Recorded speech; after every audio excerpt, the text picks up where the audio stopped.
Good evening, everyone. This is Dolores Cannon again with the Metaphysical Hour, and I'm live tonight. I will be discussing the Metaphysical Conference that we're going to be having next week. You know, for the last couple of months, I've been interviewing a lot of our authors who are going to be speakers at the conference, and we're coming down to the wire. The one author and speaker I was going to have tonight was unable to be on the show, so I'm going to try to go over and recap all the ones that are going to be there, and then I'll be talking about some other things too. But we're getting very excited about it because it is getting close, and it's not going to be much longer. It starts next Friday. And the people are registering like crazy. They're coming in every day. This is going to be the biggest show that we have ever done. This is our 4th year of the Transformation Conference here in Arkansas.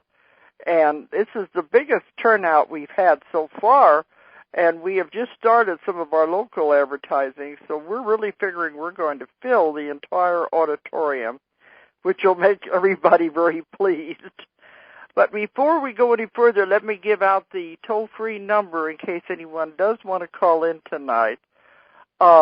If they want to ask me any questions about anything, it doesn't matter if it has to do with the conference or what. But the toll-free number is 888-815-9756. They said that's the new toll-free number, 888-815-9756, just in case anybody does want to call in. Okay, but we started this metaphysical conference, 4 years ago, and we've always had a very good keynote speaker every time. The first conference we did, we had the grandson of Mahatma Gandhi, who was one of my authors. And after that, we decided to turn it into a showcase for the authors that we are publishing.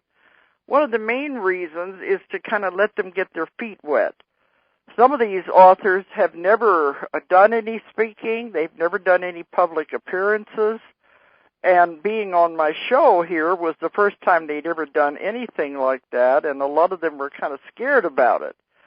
But I think it's very, very important, and I tell them this, that you must promote your book. Once we publish the book, that's just the very beginning.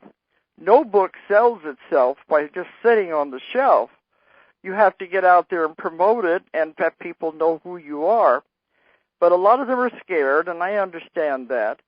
So I've had them on my show to at least get them used to start talking about the book. So many of them are coming to the conference, and that's what I decided to have the conference for, to let these people get started in a friendly setting where they will be able to, to talk to people about their books before they go out and start doing other lectures with other conferences. I've done so much of this.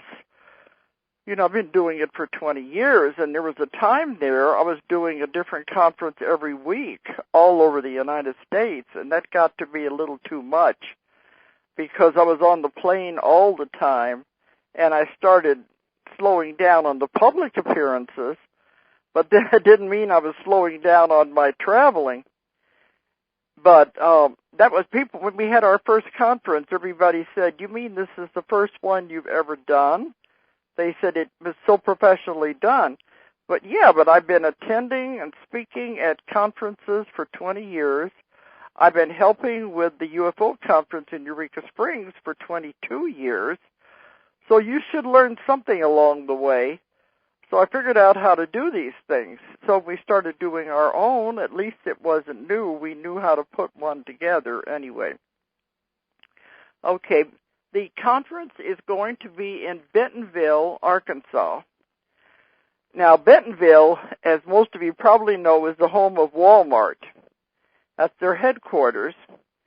And this weekend is Walmart weekend. They have such a huge crowd over there in Bentonville because everybody is here for the Walmart shareholders meeting.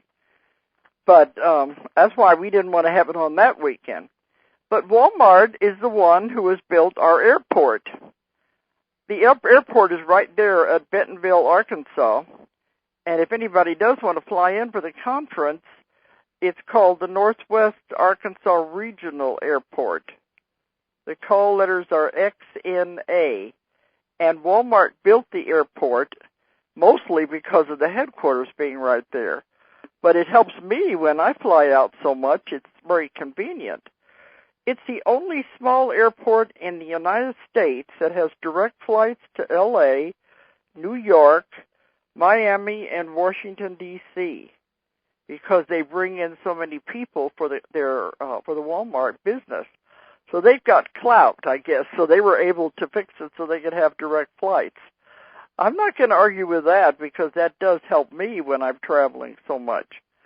So even though this is a small towns around here, Walmart is the big thing. So the conference is going to be in Bentonville at the Clarion Hotel. And this is very close to the airport. So anybody coming in, they have a shuttle going from the airport to the hotel. The Clarion Hotel in Bentonville, Arkansas. And if you want to find the address and more details about it, telephone numbers and everything, you can check on our website. It has all the information, or you can call the office. They do have rooms set aside at a special rate, but they just told us yesterday that the entire hotel is now completely full, and they were a little doubtful in the beginning if we could even pull off the allotted block of rooms, but they said they were very surprised to find out the entire hotel is full. But right next to the Clarion is the Sleep Inn, which they also own. So they're putting people over there. So there is still rooms right there. So if you check our website, you get a lot more information about this conference. And our website is www.ozarkmountain. You know, we are Ozark Mountain Publishing, so it's Ozark Mountain, and it's abbreviated in the website, OZARKMT.com. Or if you're overseas, it's OZARKMT.com. All the information about the conference is in there. And our telephone number is 1-800-935-0045. 1-800-935-0045. You want to get more information about this. Of course, one of the main reasons so many people are signing up is our big draw is our keynote speaker. And I've had all these people on the show, and in case you missed it, Helen Reddy is our keynote speaker. And we're just so proud that she is going to be here and be able to do this. We were really surprised when she called us. Her agent and everybody called us. They said she wanted to meet us. So she's from Australia. So we met her when we were over there in November. We took her to dinner and got to know this fantastic lady. And she said she wanted to come to our conference. So it just about bowled us over because somebody like that would want to come here. But she's agreed to come, and so we're bringing her all the way from Australia. And now the younger people probably won't know who Helen Reddy is, but I think the majority of others out there will, that in the 70s is when she was very famous as a singer. And she had about, let's see, I think it has on the paper here, she had 47 hit records at that time, and she was the only Australian to ever win a Grammy for her hit song. And most people know her, she's famous for the hit song that she wrote, I Am Woman. If you remember that song, I Am Woman, Hear Me Roar. And that was the most famous one that she did. And that made her to become, I guess you would say, I don't want to say the mother of women's lib or whatever, the founder of it, the backbone of it. She doesn't like to admit to any of these things.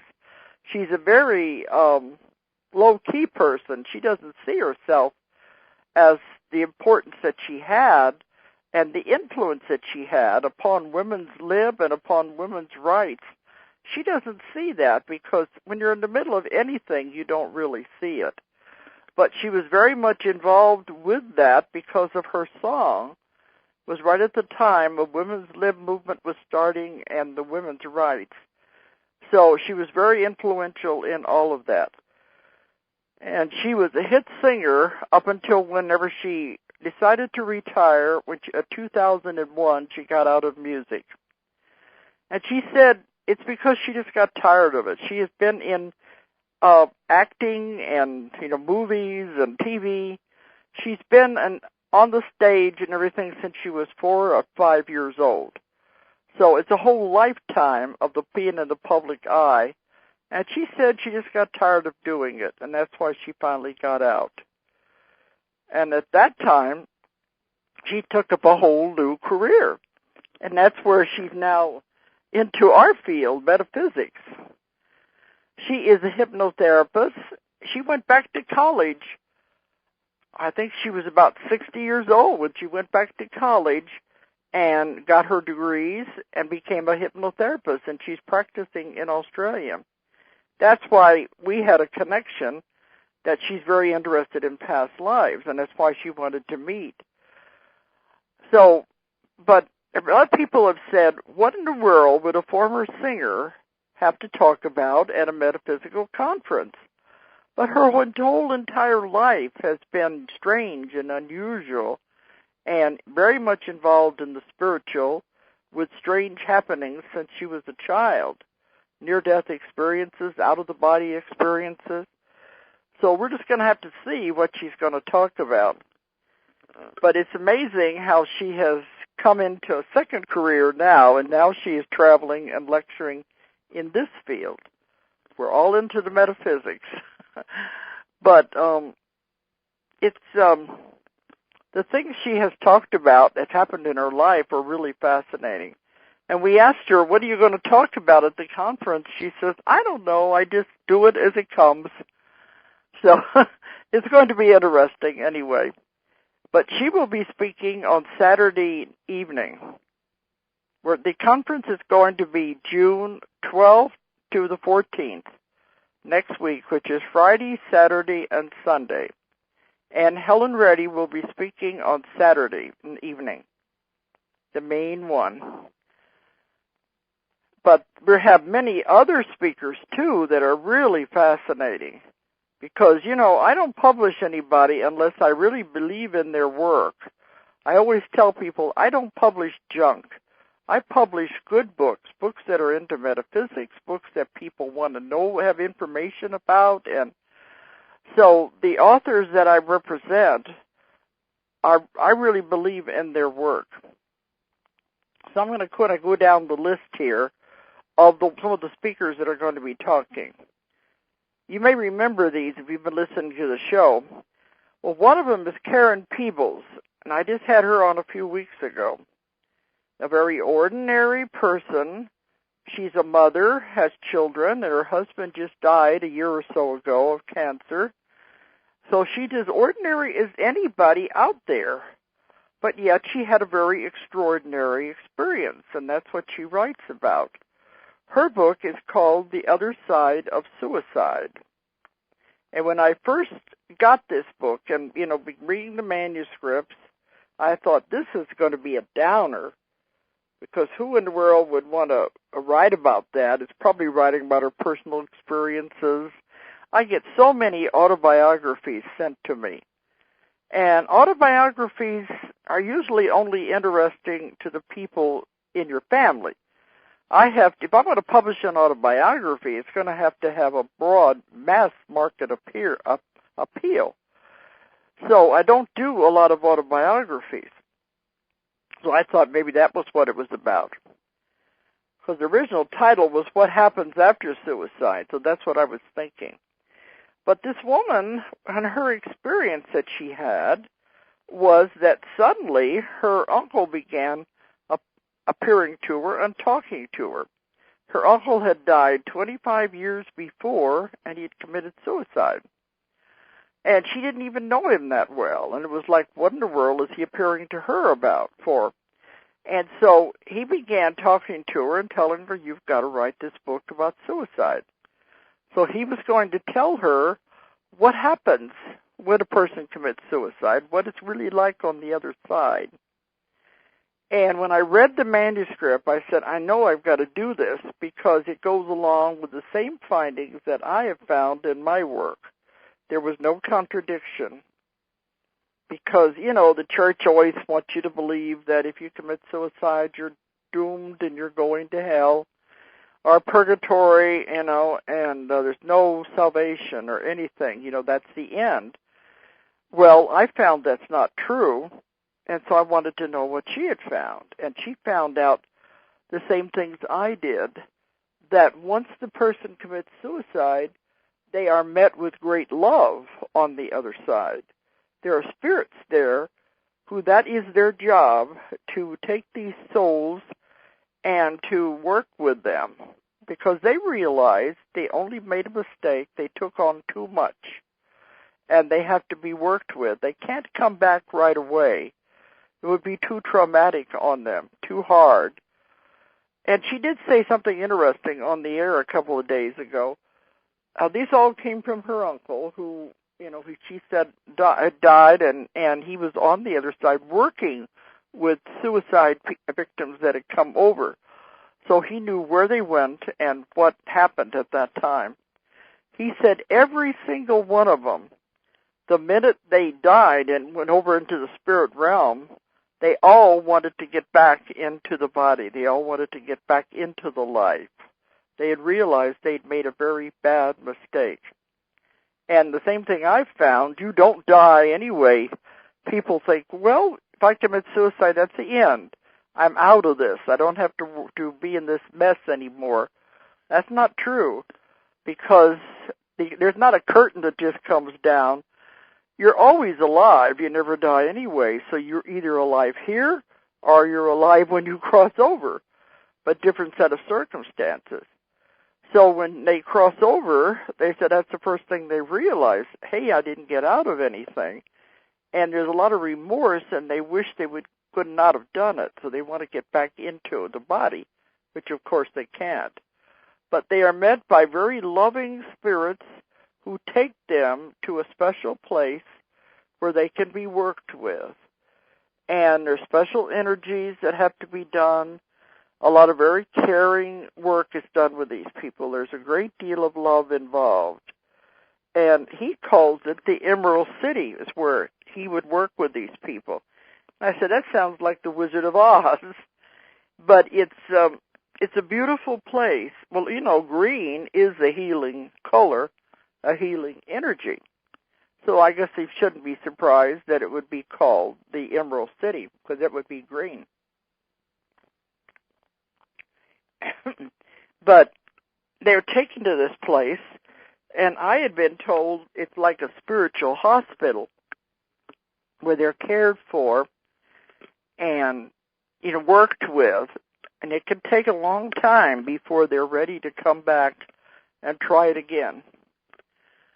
And suicide never gets out of it, never escapes from it, because when they come back, they're put back in the same circumstances, so you really don't get out of anything.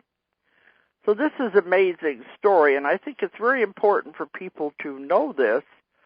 If they've had people in their family who have died, or if they have other people who are contemplating it, it's a very valuable book. It's a small book, but I thought it was very important. And so she's going to be one of the speakers that are going to speak about this. And she kind of feels like she was just pushed into this involuntarily, because she didn't realize she was going to have to go out and talk about it. But she felt she really needed to publish the book. And she was told so much about the other side and what happens when you die. And at the same time all of this was going on, and her uncle was giving her this information, was at the time her own husband was dying of cancer. And she was writing this book, and she said it would have been a lot harder if she hadn't have had this information to help her deal with everything that was happening. So it's Karen Peebles with The Other Side of Suicide, and she's going to be one of our speakers. Then we have Don Shorn. He was a speaker last year, too, because we are publishing 3 of his books. Now, I keep telling people I expect him to really go beyond Zecharia Sitchin. These are the kind of books that he's writing about. The story of the Earth, how Earth began, and how it was seeded from outer space, and how the ETs, I guess if you want to call them that, have been here since the beginning of time, helping man to evolve.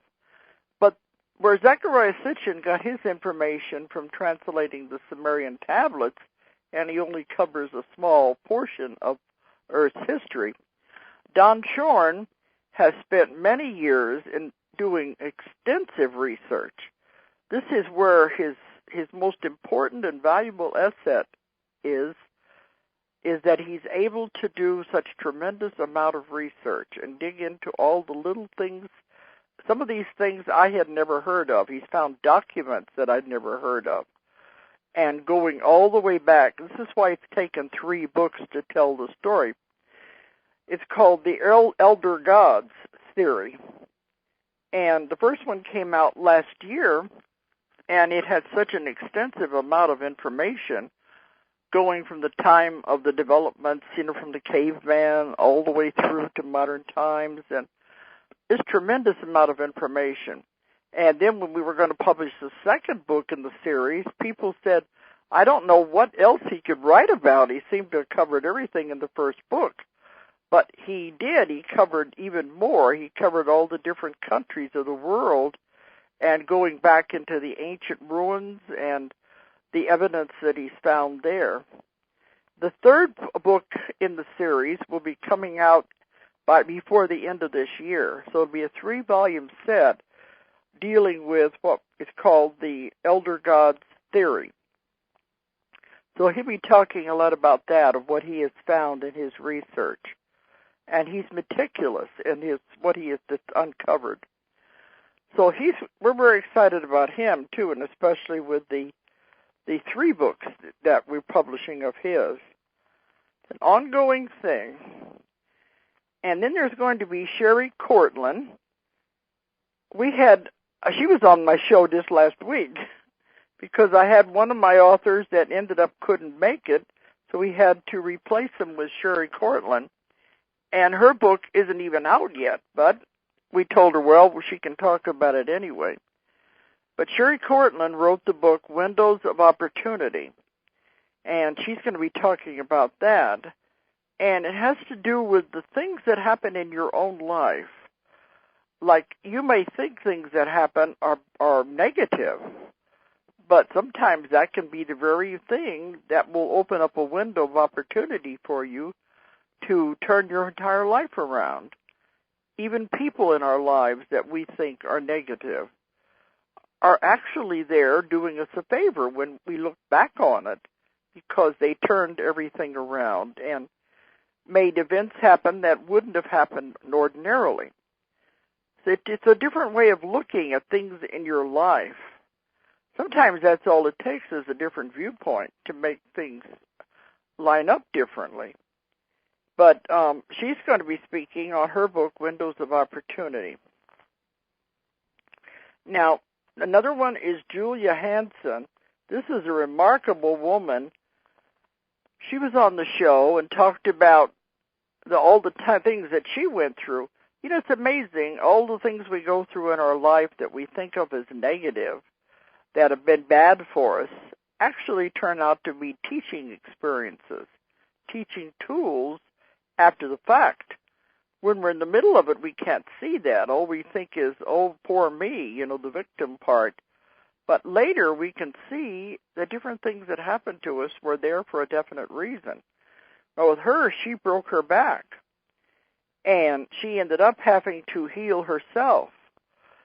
But she's very much into the metaphysics, the complicated metaphysics, because as she has gone on and on in her work, she's getting into the kind of things that I'm getting into, like the 2012 and the raising of the energy, shifting into the new vibrations and the frequencies, and how our bodies are changing, and how everything about us is changing as we're moving. We're awakening, literally, to be able to accept all of the changes that are happening. And she's written about that. Her book is called Awakening to Your Creation. And she'll be talking about some of the things she has discovered. On the show, too, we were also talking about how you create your own reality. Once you realize the power you have and how your mind operates, you can create anything you want in your life. You have the absolute power to do that, because the mind is so powerful. There is nothing you can't accomplish or can't have once you figure out what it is you want. That's the trick. What do you want? You can't create it if you don't know what you want. And then once you decide what you want, it's very easy to create it. She's going to be talking about things like that, and we did cover those things on the air too. But it's a matter of figuring out what you want, and then if you really want it, because once you decide on it, I tell people, be careful what you ask for, because once you get it, you can't just say, no, I changed my mind, I don't want that. It's like having a child. You can't send it back once it's already here. But the ones that I work with, are always saying there are no limitations. Anything is possible. The only limitations are those that you place on yourself. Once you realize everything is an illusion anyway, it can be manipulated, and everything is energy, there is nothing you can't accomplish. So Julia Hansen is going to be speaking on these many different things, and her book is called Awakening to Your Creation. Then we've got a friend of mine who is coming. He's a doctor from California, a medical doctor, Haynes Ely. And he has a radio show of his own out there in California, out in Grass Valley. But the thing that makes him unique, he is has his own practice out there, and he's also a professor of dermatology. But the thing that makes him as unique is his connection with John of God. This is what he's going to be talking about. He got acquainted with John of God. It's been about, I think he says here, it's been 1999. That's been 10 years ago that he decided to go down there. Well, he believed in what John of God was doing so much that he bought land down there and built a house right next to where John of God does his healings. So he goes down there every month and helps John of God. And he also arranges for anybody else who wants to go down there. He helps arrange their airfares and their bus trips and their lodging so they can go and see John of God. And those of you out there who are not familiar with this remarkable man, John of God, he's in Brazil, and he is what is called a psychic healer, psychic surgeon. Now, these were very popular several years ago. There were many psychic surgeons in the Philippines. And you don't hear about too many of them anymore, but John of God is still in there, and he's very popular. He sees as many as 2,000 people a day. And he does the psychic healing and the psychic surgery without any incisions. And I've had several people who have worked with him who come up to see me and have sessions, and they said there's like one big room that everybody passes through, and there's these people sit on both sides of the room meditating, and they are holding the energy. They are creating the energy to help these people with the healing before they even get into where John of God is. So they said over about 2,000 people will go through there every day, and then John of God is in trance when he's working on these people. But many of them, they say, are healed just when they're walking through that outer room to get in there. Well, Haynes Ely has been able to videotape a lot of the psychic surgery that John of God has done. He's right up on top of it, the camera and everything, and he's been able to see things, film things that I would think would be absolutely impossible. They could not happen. Well, this is what he's going to show. He's bringing these to the conference. He's bringing videos. It says, films of surgeries you won't believe, and talking about the trance surgery in Brazil. So he's going to be showing these films. And he did say he said he tried to show these at different medical conventions that he's gone to and attended. But of course, the medical profession just laughs it off. They won't take it seriously. So he's only had a few doctors at the convention who has even been interested in it. But this is the way things are going, and I'm finding that out more and more because I'm working with doctors all over the world. They're beginning to realize the mind is what heals. The mind is so extremely powerful. That's where it's all coming from. And the doctors are more or less covering the symptoms without getting to the actual cause and the tremendous power the body has to heal itself. So I think more and more of this information is going to be coming out. But Haynes Ely is coming from California and bringing the videos. And he's going to be talking about that. And that's going to be very interesting. Okay, I'm trying to see who else we got here. I'm going down my list here. Of course, we have Justine Alessi. She's a fantastic woman. She's been at every conference we have had. Justine Alessi is a master tarot reader. We published her book, The Rebirth of the Oracle. And the reason I did it was because she had found that the tarot have been for centuries using very, very old information, ancient information, and explanations of the cards and what the symbols in the cards mean. And she began to intuitively get modern interpretations of what they mean now. So she wrote the book, Rebirth of the Oracle, by applying the modern interpretations for our world now. It hasn't got anything to do with what happened centuries ago. It's applying what is going on in our world now to the meanings of the cards. And so she wrote this book, and she's very popular, and as a speaker, she's wonderful. To me, I think she's a lot more psychic than she gives herself credit for, and that the cards are merely a tool. But when she's doing her lecturing, she can walk into the audience and pick up a lot of things about the people in the audience. She picks up on which sign they are, the different, the Queen of Cups, the King of Swords, there's the four signs, the Cups, the Pentacles, the Swords, and what's the other one? There's four different ones, the Cups, yeah. And she can pick out, by looking at the person, which one of these major tarot kings or queens they are, and she can tell them all about themselves. It's a fascinating lady, and she's a terrific speaker. And she'll be speaking at the conference, too, Justine Alessi. Then we have a new author. This will be his first time to speak. He's called Keith Bender. He's an older man, and he decided to go out on a limb and write a very controversial book, what he considers to be controversial. Of course, to me, I don't, because I believe in all of these things, so I really didn't think it was controversial. But his book has to do with the church.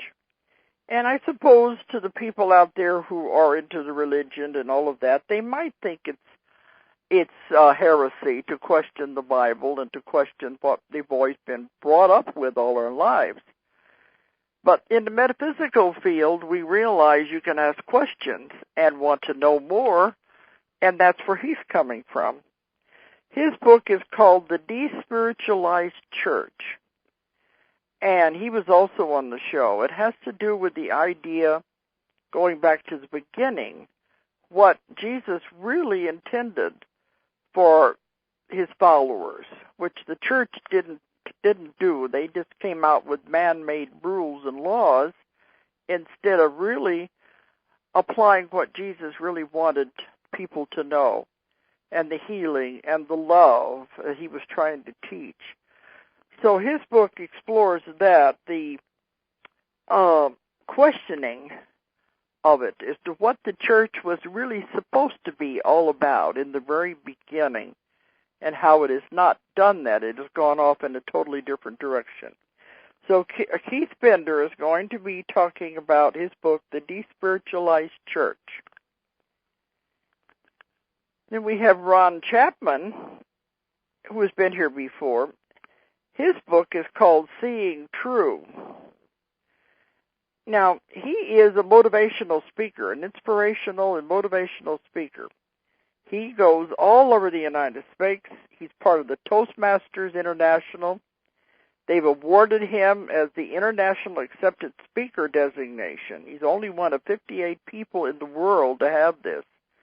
And he speaks not only with small groups, but he speaks with companies, organizations, firms.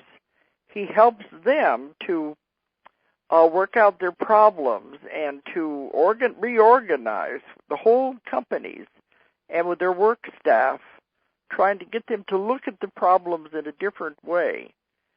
And sometimes that's what it takes. You have to look at it from a different perspective. When you're in the middle of things, you can't see it all. You have to be able to look at it from a different perspective. So this is what he does when he works with different organizations and groups and speaking as a motivational speaker. So his book is called Seeing True, and it has a lot of things in there that people can relate to. So he's another one of the speakers. Okay. Now, an interesting thing here is that we have several psychics that are going to be there that are speakers. And they will be also doing readings during the conference. One is Darren Owens. Darren Owens has written the book called The Reader of Hearts, and he has been psychic all of his life. And so he began doing this professionally several years ago. And he says he does life readings, and he's also, can read for people. So he's going to be talking a lot about what he does. So here we've got one psychic there. Then another one was unexpectedly, we got on here. We shouldn't have him till next year. His name is Michael Dennis. Well, he's a delightful man, and he's a professional psychic. He has been on Fox and CBS, the Jerry Springer Show. He's done loads of television and radio, and he does professional psychic call-ins. He's going to be there. And what he's going to be doing is working the audience, because he can go into the audience and he'll be delivering messages, not only from departed people, but he's also going to be delivering messages from your own guides and guardian angels as to what somebody in the audience needs to know. Now, I am publishing this man's book. That's how I came to know him just a month or so ago. But the book's not coming out to 2010, so I thought, well, he'll be on our conference next year. But then we had cancellation, and I thought, well, this man is used to doing this. He's used to appearing before large groups of people and delivering messages, so why don't we have him come? So he's also going to be doing private readings as well as working the audience. But the book that he wrote that we're going to be publishing next year is called Morning Coffee with God. And it's an unusual title, and it was so delightful when I read it. This man has such a sense of humor that I said, this is the most delightful way I've ever found of getting information across to people. Serious information, because he does it in a way that's delightful. I'm going to leave it up to the reader to decide, is he really communicating with God or what? But he says that during a time in his life, it's only been a few years ago when all this began happening, he began having what he thought was vivid dreams, but they were so real that it was hard to say if they were dreams or not, because he remembered every tiny detail of them. But it got to where he would go into the kitchen, and there would be God, different forms every time, different outfits and everything, sitting at his kitchen table, and he would fix him coffee, and then God would proceed to give him a lot different wisdom and answer his questions. And the information that he gave him is delightful. It's very deep, very profound information that everybody needs to know, but it was done in such a way that made it very comfortable for him. So he said every morning this would happen. But then he would wake up and he wasn't sure if it had been a dream or what it had been. But all of the information was there, so he was able to write it down. So I'm leaving it up to the reader to decide, does this really happen, or does this man have a very active imagination? Because a lot of the things he was told, he didn't know, and they made him rather uncomfortable, really. So he's a wonderful, fascinating, funny, happy guy, and he's going to be talking and doing readings for the audience, messages delivered from their guides and guardian angels. Okay. So we're going to have several people doing these unusual readings. Then another speaker is Carol Pate. She has been to all of our conferences. She's an old friend of mine, and she is a genuine psychic. She has been, since the age of 12, working with the law enforcement agencies, and up to date now, she said she's working on 400 to 500 murder cases a year. That's a lot, 400 to 500 murder cases a year. She does 4 or 5 a day, and she has her own psychic center, too. But they're constantly calling her in for consultations. She finds missing people. She brought another line of her work. She goes to Egypt, and she's been working on finding the hidden tunnels underneath the Sphinx and the pyramids. She found the Shogun's treasure in Japan. She's a fascinating lady. And a lot of you may know her because she has appeared on many TV shows, and on the court TV, The Psychic Detective, she became a regular on there. She's had many, many shows for them on the Psychic Detective show for the court TV, as they went over a lot of the cases that she's done with the different police. Now she is on the A&E show that's called The Psychic Investigator. So she's still appearing on TV as they go over and explore some of these cases that she's worked on. And she's a profound, wonderful lady. It's amazing. She says when she's doing the murder cases, none of this is pleasant. She sees it from the victim's eyes and also from the killer's eyes. And she experiences everything that they experience. So it's not a pleasant talent to have because you really feel all the emotions. She said she's been hung, strangled, even hit by a train, and she said none of it is pleasant. It's something many times she wished she didn't have this ability to do. But every time she comes, it's fascinating. People really like to hear her talk.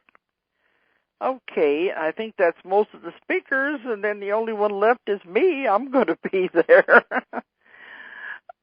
This year, I'm going to be speaking on the Nostradamus prophecies again. I haven't spoke on that for quite a while. I've gotten over into the Convoluted Universe series that I've been writing, talking more about the New Earth and the coming changes. And, of course, when I'm at UFO conferences, they want me to talk about the UFO cases. So I've more or less gotten away from the Nostradamus, and I began to think there's a lot of people out there who haven't really heard the prophecies, because I've been lecturing on those for 20 years since the first books came out on them. So I decided I'm going to focus on that for my talk and go over a lot of the ones that have already come true, the ones that are going to come true, what's expected to happen, and we'll try to cover some of those things in my talk, because I can talk on just about anything. As you well know, on this show, I don't have a guest. I can talk about anything, because I've got so many books out. But I'm going to focus on the Nostradamus prophecies. Then another thing I'm going to be doing on the very last day, before we close, I'll be doing a group regression. Now, in a group regression, I put the entire audience under at one time, because you know I am a hypnotist. I've been doing hypnosis for 40 years. So the main thing I do, in a group regression, I put the entire room under at one time, and we go back into past lives. I take you to meet your guide and guardian angel. You get a message from him, and then we go into a future life. And it's a lot of fun, because I don't want the person to go deep. Everybody has their own individual experience, and I want them to be in a light enough level that when we're finished, they can write down what they have seen. I have done this all over the world. I've done it with as many as 75, 100 people, and all at one time. Now, this is going to be our conference right now looks like it's going to be much, much larger than that. So it's going to be interesting what people get. But anyway, it's supposed to be a fun exercise. So that's what we're going to do. The last, right before we close, is the group regression. So it's going to be a lot of fun anyway. So these are all the speakers we're going to have, and I think it's going to be a fantastic conference. And as I said, if anybody is interested, to check with our website or the 800 number. And it's going to be at the Clarion Hotel in Bentonville, Arkansas. Not very far from the airport. And all the information is on our website, www.ozarkmountain.com. OZARKMT.com. And our 800 number is 1-800-935-0045. Okay, I've got about 5 more minutes here, so what I wanted to tell you about is I have a new book coming out. Totally unexpected, because I'm still working on the Convoluted Universe Book 4, and 2 other books. But this one was kind of unexpected, but I think its time has come anyway. Every time I go to a conference and do a lecture, people are always asking me, how did you get started on all of this? Well, I always tell them it's in the first book that I ever wrote. I've written 15 books now.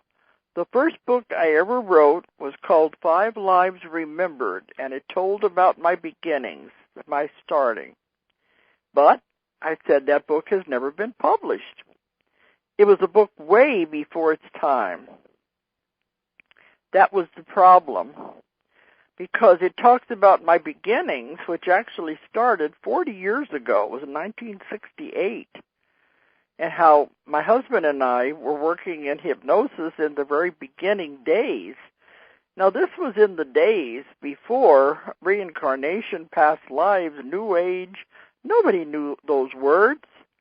They didn't exist at that time. As a rule, there's always a few people out there who knew them, but on the average, there was nothing written about them. There was nothing out there. The only book out at that time was The Search for Bridie Murphy. And as you know now, that book would never even be published. It's too simple, too ordinary. But it was a book for its time. It was a book that got people thinking along the lines of past lives. And maybe it's possible, maybe I did live another time. But it was just beginning to opened people's eyes at that time, and they had a lot of criticism against it. But at that time, my husband had just returned from Vietnam, and we were living down in Texas with a big family, and he was doing the hypnosis as just, stop smoking, lose weight, doing the habits, the very simple stuff. And a doctor on the base wanted us to work with one of his patients that was having trouble with, she was very overweight and nervous eating, and so her kidneys were bothering her. So he wanted to know if we would just help her to relax. So anyway, while we were working with her is when everything began. That's why I called this book My Beginning. Everything that's in there is how I got started and how we stumbled into reincarnation when she went back into a past life where she was in the Roaring 20s in Chicago. And we didn't know what we were doing. We had no idea. I've always been open to things. I knew there was a possibility of this. So I guess it didn't shock us too much. Otherwise, we would have just stopped what we were doing and just never done anything. But we were curious. So we kept it up. And the book is called 5 Lives Remembered because we took her through 5 different lifetimes. And I tried to verify them. We did a lot of work with them. But it's amazing that for the beginning, the tremendous amount of information that came out. And also, in those 5 lives, everything that is out there now in metaphysics, we had then. We didn't even know what it was. There are walk-ins mentioned, even though the term didn't even exist in those days. The name came along in the 70s when Ruth Montgomery began writing about it and called it walk-ins. But we had it. We didn't know what it was called, but it's a perfect description of it. We also had the subconscious. We had talking to God. All of it was there, and it was just very fascinating, but we didn't know what in the world we had. So it shows how I began stumbling in the dark, not having a clue what we were doing, and what you can accomplish that way before any of this was even thought of. But it all ends very tragically when my husband is almost killed in a terrible car accident. And so it all brings everything to a screeching halt. And at that time, everybody was saying, well, this is your punishment. Fooling around with stuff like that you're not supposed to be fooling around with. I never could believe that because I knew a God that I had discovered with doing this would never punish anyone for asking questions and wanting to know information. So anyway, I wrote the story of this. I wrote it I think it was about 1979. I finally wrote the book, and it was put away. I tried for many years to get it published. I couldn't get it published. It was ahead of its time. There were no New Age stores. There was nothing out there. I think there was one shelf in like Barnes & Noble or something with metaphysical books. There was way ahead of its time. I couldn't get it published, so I put it away, and then I began working on my other books that finally did get published. And everybody said, why don't you publish it? And I said, well, it's too simple. It's too ordinary. It'll be too old-fashioned. But everybody said they thought I should. So just a month or so ago, I was cleaning out my office and going through old files, and there I found the manuscript. And I gave it to my daughter, and I said, well, you read it and see. What do you think? And she said, oh, Mom, it's beautiful. It has to come out. It's a bridge book. It'll be there for the ones just starting out. And it's also a time capsule of the 1960s.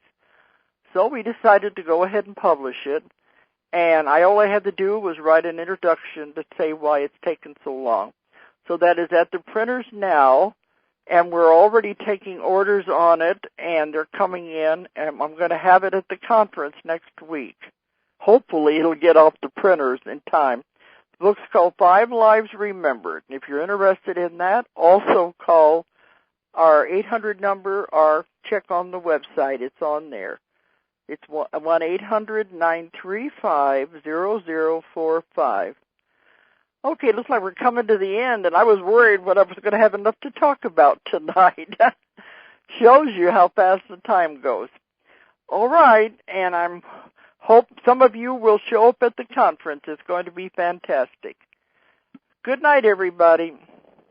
If you enjoyed the show, check out more of our other videos, and be sure to subscribe and click the like button.